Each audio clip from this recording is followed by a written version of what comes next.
Coronavirus. Oggi il tasso di letalità è del 2,5%, 25 volte più alto della normale influenza, che però nel nostro paese è un pericolo molto più concreto, perché ogni anno contagia circa il 9% della popolazione, causando fino a 400 morti, di cui la metà per polmonite virale. Eppure tutti gli occhi sono puntati sul coronavirus, che in Veneto significa psicosi, paura, ma anche prevenzione. Sempre meglio rispettare le regole base come lavarsi le mani, non portare le mani alla bocca o verso gli occhi. Ecco, è una cosa fondamentale la prevenzione. Cina Vicenza, filo diretto con l'epidemia che spaventa il mondo. Le mascherine vanno a ruba. Abbiamo venduto circa 100.000 pezzi di mascherine a tre veli, anche se le richieste erano molto di più. Le mascherine con maggior potere filtrante sono ormai terminate e i fornitori non ci assicurano più una data di consegna. Prezzi alle stelle per le mascherine antivirus. Da gennaio ad oggi, in meno di 2 mesi, il costo è addirittura triplicato.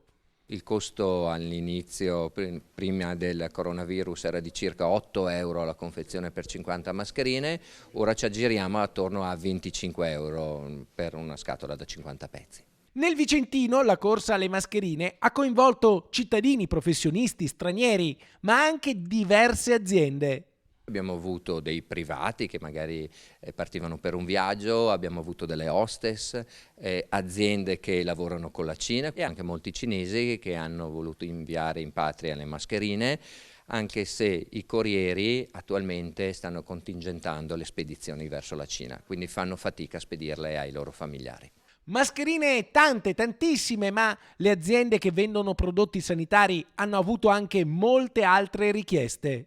Abbiamo avuto molte richieste anche di gel lavamani, perché il coronavirus si trasmette anche attraverso il contatto con le mani, e anche di camici sterili o camici protettivi proprio per chi poi entrerà a contatto con le persone infette.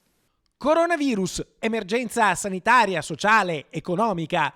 Oggi la linea tra prevenzione e psicosi è sempre più sottile. In Veneto il coronavirus non è arrivato, la paura sì, un contagio più veloce dell'epidemia.